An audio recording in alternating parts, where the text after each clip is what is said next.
বাবা, বাবা, পেছনে তাকিয়ে কে রে বাবা বলে? এ কি বর্ষা, তুমি কই গেছিলা? কেন অবাক হলেন বুঝি? তার সাথের ওটা কে? গার্লফ্রেন্ড? এই কি বলো চাতা? ও আমার বন্ধু, ওর বাসা আমাদের এই দিকে, তাই একসাথে হেঁটে হেঁটে যাচ্ছি। যেভাবে যাচ্ছেন দেখে অন্য কিছু ভাবছিলাম। যদি হয় কপালে খারাপ কিছু আছে, সাথে মেয়েটা আছে তো, তাই কিছু বলছি না। এই প্লিজ এখানে আজে বাজে কিছু বলো না, তুমি মান সম্মান কিছু থাকবে না। শালা, তোর মান সম্মানের গুষ্টি কিলাই। মেয়ে নিয়ে ঘুরতেছিস? কেড়ে আকাশ মেয়েটি? ইয়ে মানে আমি ওর গার্লফ্রেন্ড। মানে কি? এই মেয়ে, তোমার বয়স কত? হ্যাঁ, ওর সাথে কি তোমার যাই? হ্যাঁ, নাক টিপলে দুধ বের হবে, এসব আজে বাজে কথা বলে। এই যে আপনি বড় আপু, তাই কিছু বললাম না। ভালোবাসায় বয়স লাগে না, মন হলেই হয়। আপনি যদি তৃতীয় পক্ষ হন সরে যান, নয়তো কপালে শনি আছে। আর তোকে দেখে তো ভালো বোকা শোকা মনে হয়। তলে তলে তো খুবই নিচ্চামি করিস। সারা দিন সেবা করে আমি ভালো করলাম, আর পরের দিনে আমাকে তো একটা ধন্যবাদ দেওয়া লাগে। তোকে ঠিক করাটাই আমার ভুল হয়েছে। এই মেয়ে তো ভারী বেয়াদব। এই আপনি এত বারবার কথা বলেন কেন? হ্যাঁ, এই রে, এবার মনে হয় ঝগড়া লেগে যাবে। হয়েছে হয়েছে, দুজনই চুপ। আর বর্ষা, তুমি যাও, তোমার সাথে পরে কথা হবে। পড়াতে যাবো তখন। তোকে আমি দেখে নেব। মনে যদি কোনো ভোগে চোখে থাকে ছেড়ে ফেলো। কি ব্যাপার, হাসছিস কেন? কে এই মেয়ে? কি পাগল নাকি? আর বলিস না, পড়াই তো কথায় কথায় ফালি বলে ভালোবাসি ভালোবাসি, মাথাটা পাগল করে ফেলছে। শুধু একটা না, আরো একটা আছে, ওইটা আরেক জিনিস। দেখিস না হাতে ফোন, জামা কাপড় সব। কি রে দোস্ত, তুই তো দেখছি। আরে ওর কথা বাদ দে, চল। বাসে এসে আমি ফ্রেশ হয়ে ঘুমালাম, অ্যালার্ম দিয়ে ঘুমাইছিলাম। আমি কি বললাম? যথাসময় জায়গা পাইছি, আমি বিয়ে উঠে করব। পড়াতে গেলাম। আজ কলিং বেল বাজানোর আগেই বর্ষা খুলে দিল। বাপ্পা, দরজায় দাঁড়িয়ে ছিলে নাকি? না, ছাদ থেকে দেখলাম আপনি আসছেন, এসেছি। আপনার শরীর কেমন এখন? আছি, সুস্থ আছি, চলো এখন। আচ্ছা স্যার, সকালের ওই মেয়েটা সত্যিই আপনার বান্ধবী হয়?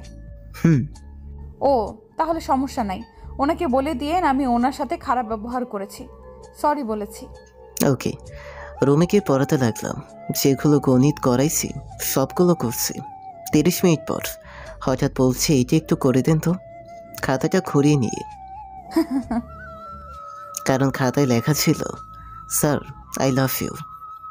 এই মেয়ের মাথায় কখন কি ফুট চাপে বুঝি না। খাতাটা উল্টে অন্য পৃষ্ঠায় দেখি বিয়ের ছবি আঁকাইছি।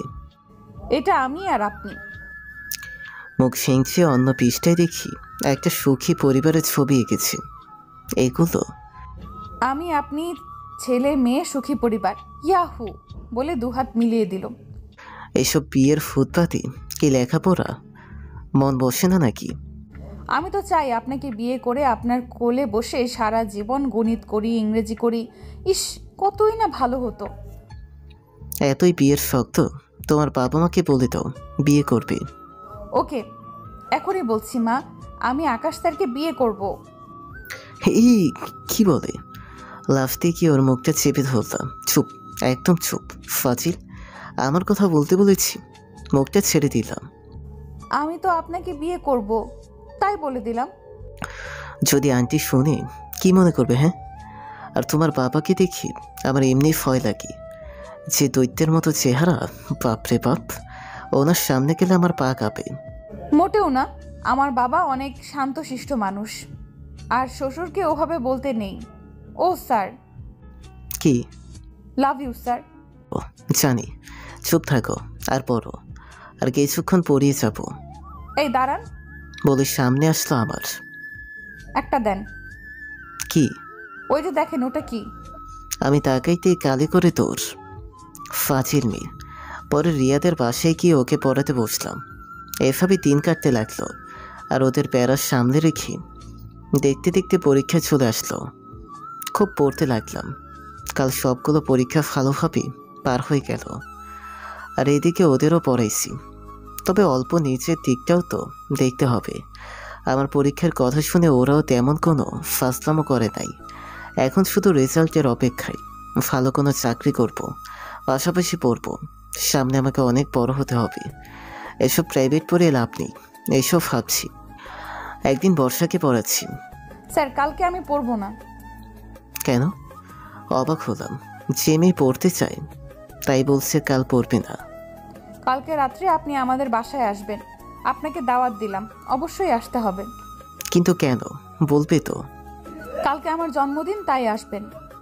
না না, সমস্যা নেই, বলেছ এতেই খুশি আমি। আসবো না। আসবি না? এই রাখিও না প্লিজ। আসলে দেখো, অনেক বড় বড় লোকজন আসবে, তাদের স্টেটাসকে আমার সাথে মানাবে বলো? আমার শার্টের কলার ধরে টেনে নিয়ে তুই আসবি, তুই আমার স্পেশাল মানুষ। তুই না আসলে আমি কেক কাটবো না, সরাসরি আমার মুখের কাছে এসে। আচ্ছা আচ্ছা ঠিক আছে। আর হ্যাঁ, কালকে রিয়াও আসবে, ওকেও দাওয়াত দিয়েছি। ও আসবে?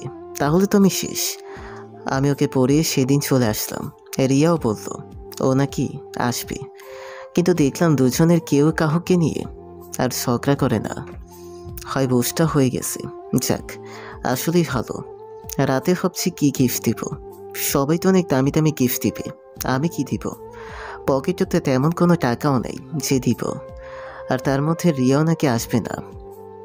যাই হোক, কাল আমি যাব না। কাল সারাদিন ঘুমিয়ে পার করব। পরের দিন সারাদিন রুম থেকে বের হইনি। ফোনটা সুইচ অফ করে রেখেছি, যেন ফোন দিতে না পারে। আমি ঘুমাচ্ছি, হঠাৎ দরজায় ঠকঠক করছে। এমনভাবে করছে মনে হচ্ছে ভেঙে ফেলবে। ঘুমটাও ভেঙে দিল। কে রে এভাবে ঠকঠক করে? বলে দরজা খুলেই, বর্ষা তুমি এখানে? হ্যাঁ আমি। তোর ফোন কই? ওই তো ওখানে। কেন? ফোন কেন বন্ধ করে রাখছিস? বলে আমাকে টানতে টানতে নিয়ে যাচ্ছে। আরে রে, এমন করে টানছো কেন? কোথায় নিয়ে যাচ্ছ? তোর জন্য আমি অপেক্ষা করে বসে আছি, কেক কাটছি না, আবার ফোনটা বন্ধ করে রাখছিস। চল এখন, তোকে টেনে টেনে নিয়ে যেতে হবে। আর আমি হাফ প্যান্ট পরে আছি, এমনি নিয়ে যাবে নাকি? হাফ প্যান্ট বড়ই আছে, জাঙ্গিয়া তো পরস নাই। চল, অমনি হবে। ওকে ওকে কুল, আমি আসছি। কোনো মতে বুঝে প্যান্ট পরতে এসে কিছু টাকা ছিল, ওটা নিয়ে বের হলাম। আমি বাইরে গিয়ে এবার তো ক্রাশ খেলাম। বর্ষাকে এত সুন্দরী লাগছে। হাতে চুটকি বাজিয়ে কি হলো? এমন হা করে তাকিয়ে আছিস কেন? না মানে আজ তো তোমাকে অনেক সুন্দর লাগতেছে। আপনারই তো বউ। মানে? কিছু না, চলেন তো, লেট হয়ে গেল। সবাইকে ওখানে বসিয়ে রেখে আসছি। মানে তুমি এখনো কেক কাটো নাই? না, আপনার সাথে কাটবো এজন্য বসেছিলাম। আপনি তো জান নাই, এজন্য আমি আসলাম আপনাকে নিতে। বাসায় কি বলে এসেছে? বলেছি বরকে তুলে আনতে যাচ্ছি, আর আজকে আপনাকে বিয়ে করব। তাহলে আমি যাবো না। আরে এমনি বললাম। আরে বাবুটা দেখে রাগ করেছে, ওলে ওলে ওলে। দেখ চল। রওনা দিলাম। মাঝপথে ওকে দাঁড়াতে বললাম যে একটা কিছু কিনবো, কিন্তু না, ও আমাকে নামতেই দিল না। বাসে আসলাম, সবাই তো অবাক। ওকে আর আমাকে দেখি হয়তো এটা আশা করে নাই। কোথায় গিয়েছিলি? সবাই তোর জন্য অপেক্ষা করছে। চল চল, আর আকাশ বাবা তুমিও চলো। হ্যাঁ আন্টি চলেন। সবাই এক জায়গায় হয়ে দাঁড়িয়ে গেল। আমি একটু সাইডে দাঁড়ালাম। কেক কাটতে সবাই উইশ করছে, আমিও করলাম। হাত তালি দিয়ে এক টুকরো কেক তুলেছি, হয়তো ওর বাবা মাকে খাওয়াবে। এ কি, ও তো দেখে আমার দিকে তাকিয়ে আছে। না বোন না, এমন কাজ করিস না, মান সম্মান সব তো শেষ করে ফেলবি। যা ভাবছি তাই হলো। ডিরেক্ট আমার কাছে এসে কেকটা মুখে ধরলো। আমি কি করব? হ্যাঁ করেন। হা করলাম। কি করব? একটু খাইয়ে এবার ওকে আমি খাওয়ালাম। চলে গেল ওখান থেকে। এবার ওর বাবা মা বান্ধবী সবাইকে খাওয়ালো, কিন্তু সবার নজর আমার দিকে। আমি কে? আর আমি বা কেমন স্পেশাল মানুষ যে সর্বপ্রথম আমাকে কেক খাওয়ালো? আর এই মেয়ে কেমন পাগলি, সবাই দেখছি। এবার একটু চোখ ঘুরতে দেখি রিয়াও। তুমিও এসেছো, আসো তুমিও পাশ দিয়ে যাও। একটু সাইডে গিয়ে দাঁড়ালাম, ভালো লাগছিল না। হঠাৎ খুব মজা লাগলো না। রিয়া, কিসের মজা? তলে তলে এত দূর? কি এত দূর? এখানে এতজন থাকতে বর্ষা কেন তোকে সর্বপ্রথম খাইয়ে দিল? বল, ওর সাথে তোর কিসের রিলেশন? আমি ওকে কিছু ভাবি না। ও কেন যে এমনটা করলো আর আমি যদি না খাই হয়তো অনেকে অন্য কিছু ভাববে, তাই খেয়েছি। তুই বেটা স্যার হলে হবে কি? তুই আসলে একটা লুচ্চু, মেয়ে পটানোর যন্ত্র। এদিকে দেখি বর্ষা আসতেছে, কিন্তু আসুক তো কি করব? হ্যাঁ, চলো চলো, তুমি এখানে কি করতেছো? আর এই, তোকে না বলছি এর দিকে নজর দিবি না, এটা আমার জিনিস। তাও কি তোর লজ্জা হয় না? চাটা জিনিস খাইতে মনে হয় তুই অনেক পছন্দ করিস না? মানে কি বোঝাইতেছিস? কি বুঝাইতেছি শুনবি? ধর আমি একটা চকলেট মুখে দিয়ে একটু খেয়ে তোকে বললাম পরেরটুকু তুই খা। তুই কি খাবি বল বল? পাগল নাকি আমি? কেন খাবো? তাহলে এটা আমার জিনিস, এটাকে আমি খেয়ে ফেলেছি, তুই কেন নিতে চাস এটাকে? চাটা জিনিস খুব পছন্দ, আর এতই যদি পছন্দ হয় অন্য কোথাও যা না, এটাকে নিস না প্লিজ। তোর চাটা জিনিস কিভাবে হলো? স্যার কি তোকে খেয়েছে? হ্যাঁ খেয়েছে তো। স্যার বাপ পাশে একটা তিল আছে, স্যার নিচে সবুজ কালারের জাঙ্গিয়া পড়েছে, স্যারের পেটে একটা কাটার দাগ আছে। না খেলে কি এগুলো এমনি জানলাম? আমি অবাক হলাম। এই মেয়ে যেগুলো বলতো সবই তো ঠিক বলেছি, কিন্তু কিভাবে জানলো এসব? আমার দিকে তাকিয়ে। ছি ছি বলে কানে চিমটি দিয়ে, না চল তো খাইতে। যাচ্ছি। এমন সময় আসলে বেঁধে রাখ, নয়তো হারাবে। ওর কাছে গিয়ে তাই রাখুম, তোর কোনো সমস্যা? তা এতই শখ, বিয়েটা কর না দেখি। একটু না হলে তো কেউ লিখে নিবে। আমাকে না হয় মানালি, অন্য কেউ যদি আবার। আর একবার যদি ফালতু কথা বলিস তোরে কামড় দিয়ে মাংস খসিয়ে নিব, দাঁড়া। ওকে আমি আজ বিয়ে করবো, এই বলে আমার কাছে এসে টানতে টানতে উপর দিকে নিয়ে যাচ্ছে। আরে কই নিয়ে যাও ওদিকে? চুপচাপ আমার সাথে চল। তা না হয় বুঝতাম, তুমি আমার গোপন বিষয় কিভাবে জানলে? দরজা খোলার সময় যে খালি গায়ে শুধু হাফ প্যান্ট পরে খুলেছিলেন, ভুলে গেছেন? তখন দেখছি। আর কথা না, চুপচাপ আমার সাথে চলেন। এভাবে হাঁটটাচ্ছ কেন? সবাই তো দেখছি। কে শোনে কার কথা? সোজা টেনে ওর বাবার রুমে নিয়ে গেল। আমি তো হার্ট অ্যাটাক করার মতো হয়ে গেলাম।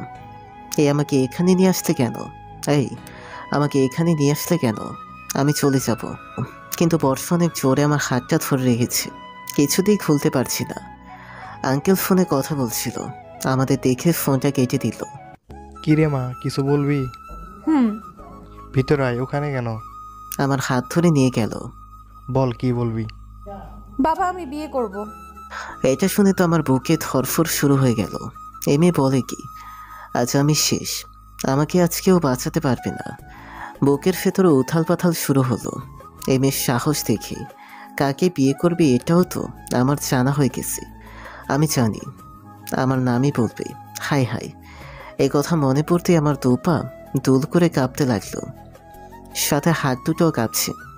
ও মা, কাঁপছে কেন? থামাতে চেয়েও পারছি না। থামাতে মনে হয় এক্ষুনি ভয়ে হিসু করে দিব। কি ব্যাপার আকাশ বাবা, দাঁড়িয়ে কেন? বসো তুমি। না আঙ্কেল, বসছি। আস্তে করে দু হাত হাঁটুর মাঝে দিয়ে গটি করে বসে পড়লাম। কি ব্যাপার আকাশ, পা কাঁপছে কেন তোমার? না মানে আঙ্কেল, এটা অভ্যাস হয়েছে আমার, এখন এমনি করি। হ্যাঁ মা বল। আমি আকাশ স্যারকে ভালোবাসি আর ওনাকেই বিয়ে করব। এই তো মার কেয়া। আঙ্কেল আমার দিকে এগিয়ে আসছে আর আমার ভয়টা বেড়েই যাচ্ছে। হাত পা আরও জোরে জোরে তুলছে, ভয়ে ঘাম ছড়ে যাচ্ছে। আঙ্কেল আমার কাছে এসে ঠাস, হ্যাঁ থাপ্পড়টা আমার গালেই পড়েছে। অবাক হয়ে আঙ্কেলের দিকে তাকিয়ে, বেদব ছেলে, পড়াশোনার নামে এসব করে বেড়াও না। আমি ভাবছিলাম তুমি অনেক নম্র ভদ্র বোকাশোকা ছেলে, আর এসব। বাবা তুমি ওনাকে মারলে কেন? তুই চুপ করে থাক। এবার বর্ষাও চুপ করে রইল, ভয়ে আর কিছু বলছে না। আসলে আঙ্কেল আপনি ফুল বুঝতেছেন। কি বল বুঝেছি? হ্যাঁ পকিনের বাচ্চা, এগুলোর জন্য প্রাইভেট পড়াস না? কার থেকে টাকা খসানো যায়, কার টাকা আছে এগুলোর দিকে নজর রাখিস না? তোদেরকে আমি ভালো করে চিনি, তোরা মেয়েদেরকে ফাঁদে ফেলাস। বেরিয়ে যাই বাড়ি থেকে, কোনো দিন যেন তোকে এ বাড়িতে না দেখি। শুধু এই বাড়ি না, এই শহরে যেন আমি তোকে না দেখি। যদি দেখিছি তোকে আমি জেলের ভাত খাইয়ে ছাড়বো। যা বাক। বাবা ওনার কোনো দোষ নাই, বাবা সব দোষ আমার। আমি ওখানে দাঁড়িয়ে আঙ্কেলের কথা শুনছি আর কাঁদছি। সত্যি যাদের টাকা আছে তাদের মনটা খুব নিচু মনের। এরা কাউকে রেসপেক্ট করে কথা বলে না। হ্যাঁ আমি গরিব, তাই বলে এভাবে বলবে? আমি আর না দাঁড়িয়ে ওখান থেকে চলে আসলাম।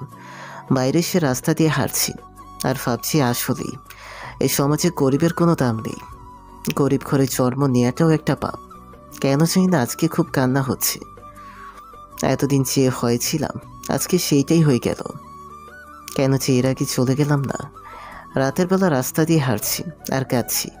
এর মধ্যে মনে পড়ে গেল বর্ষার বাবা তো আমাকে এখান থেকে চলে যেতে বলেছে, না হলে জেলে নিয়ে যাবে। আমার কিছু হলে আমার মা আর ছোটর কি হবে? এসব কথা ভেবে কান্না পাচ্ছি। না না, আমি আর এখানে থাকবো না। বাসে এসে ব্যাগ গুছিয়ে তখনই বের হলাম। রুমমেটকে সব বলে ওর থেকে বিদায় নিয়ে আসলাম। সাথে ওর একটা মামা নাকি মিরপুরে থাকে। ওনার ওখানে গিয়ে উঠবো রেজাল্ট না দেওয়া পর্যন্ত। আর রেজাল্ট দিলেই কোনো একটা পার্ট টাইম জব করব, সাথে জবে ট্রাই করব। তবে আমি শিক্ষক হতে চাই। এই কাজে যেন একটা মায়া আছে আমার। ফোনটা থেকে সিম বের করে একটা নর্দমায় ফেলে দিলাম, কারণ আমাকে যেন বর্ষা বা রিয়া কেউই আর ফোন না দিতে পারে। তবে বর্ষাকে আমার একটু ভালো লাগতো। মেয়েটাও অসম্ভব ভালোবাসতো আমায়। এভাবে দিন কাটতে লাগলো। কখন আর ওদের সাথে কথা হয়নি। নিজের পায়ে দাঁড়ানোর জন্য শহরের এই গলি থেকে অন্য গলিতে দৌড়াতে লাগলাম। অবশেষে একটা জব পেলাম। কাজ আর চাকরি বই পড়ি, অন্য কোনো মনস্ক হয় না। তবে মাঝে মাঝে বর্ষার কথা মনে পড়ে। রাতে খুব খারাপ লাগলে মন বুঝিয়ে সান্ত্বনা দিই। এভাবে 3-4 মাস যায়। রেজাল্ট হইল। কলেজে প্রথম রেজাল্ট আমার। আমি তো অনেক খুশি হয়েছি। তারপর থেকে চাকরির ইন্টারভিউ দিতে লাগলাম। 1 বছর পর চাকরি পেলাম, তবু কলেজের অধ্যাপক। আমি তো অনেক খুশি। আমি মনে যা চাইছিলাম তাই পাইছি। খুলনায় 3 বছর একটা কলেজে ছিলাম, কিন্তু আজ আবার ঢাকা শহরে যাচ্ছি, কারণ আমাকে ওখানে বদলি করা হয়েছে। আমি ছোট ভাই মা একসাথে থাকি এখন। একটা বাসা আগে থেকে ভাড়া করে নিছি, ওই বাসায় উঠবো আজ। রাতে বাসে এসে সব কিছু গুছিয়ে নিলাম। সকালে মালটাকে ঘুম ভাঙলো। আজ একটু সকাল সকাল যেতে হবে। প্রথম দিন আর কলেজটা নাকি অনেক সুন্দর আর অনেক ভালো একটি কলেজ। সকালে নাস্তা করে রওনা দিলাম কলেজের উদ্দেশ্যে। কলেজে গেটে ঢুকে প্রথমে প্রিন্সিপাল স্যারের রুমে যাচ্ছি। কলেজটা সত্যি অনেক সুন্দর, একদম মনোরম আর প্রাকৃতিক পরিবেশ। যাচ্ছি, হঠাৎ একটা মেয়ের দিকে চোখ পড়তেই একটু এগিয়ে গিয়ে আমার বুকের মধ্যে একটা ধাক্কা অনুভূত হলো। ওটা বর্ষা না। আমি আবার পেছনে এসে দেখি কেউ নেই। আমি গেলাম প্রিন্সিপাল স্যারের রুমে। তাকে সালাম দিয়ে বললাম আজ নাকি অনার্সের ক্লাস করতে হবে। তিনি আমাকে নিয়ে গেলেন রুমে, গিয়ে সবার সাথে পরিচয় করিয়ে দিলেন। প্রিন্সিপাল স্যার চলে গেল। আমি সবাইকে বসতে বললাম। সবাই বসলো, একজন বসে নাই। আমি দেখতেই বর্ষা না। হয়তো ভুল হচ্ছে আমার। মনে মনে বললাম এতদিনও থাকবে? মনে তো হয় না, মনে মনে ভাবছি বসো। বসে পড়ল। তবে আমি মেয়েটির চোখে জল দেখতে পাচ্ছি। এই কি বর্ষা, কেমন যেন লাগছে। কোনো মতে ক্লাস করে বাইরে আসলাম। একটা ফাঁকা জায়গায় দাঁড়িয়ে আছি আর ভাবছি ওটা কি বর্ষা। খুব মনে পড়ছে ওকে। আজ কেন মনে হচ্ছে হঠাৎ আচমকা দেখে একটা মেয়ে যেন গাছের আড়াল থেকে আমাকে দেখছে। অবাক হলাম। ক্লাসের সেই মেয়েটি লুকিয়ে লুকিয়ে আমায় দেখছে। বুঝতে পেরেছি বলে দৌড়ে চলে গেল। সেদিন কোনো মতে ক্লাস করে বাসে এসে ঘুমিয়ে গেলাম। কি রে, কি হয়েছে? না মা, কিছু না। কলেজ থেকে এসে যে ঘুমিয়ে গেলি? এমনি মা, ভালো লাগছে না। যাও যাও একটু এখন। সারাদিন রুমে বন্দি থেকে রাতে খেয়ে আবার ঘুমিয়ে গেলাম। আজ কেন জানি ওর কথা খুব মনে পড়ছে। সকালে ঘুম থেকে উঠে কলেজে যাচ্ছি। কলেজ গেটে ঢুকতেই দেখি কালকের ওই মেয়েটি দাঁড়িয়ে। আজকে খুব ছাল করেই দেখে নিলাম এটা বর্ষা। কিন্তু ও এমন কেন হয়েছে? ওর কাছে যেতেই হঠাৎ আমার সামনে দাঁড়িয়ে গেল।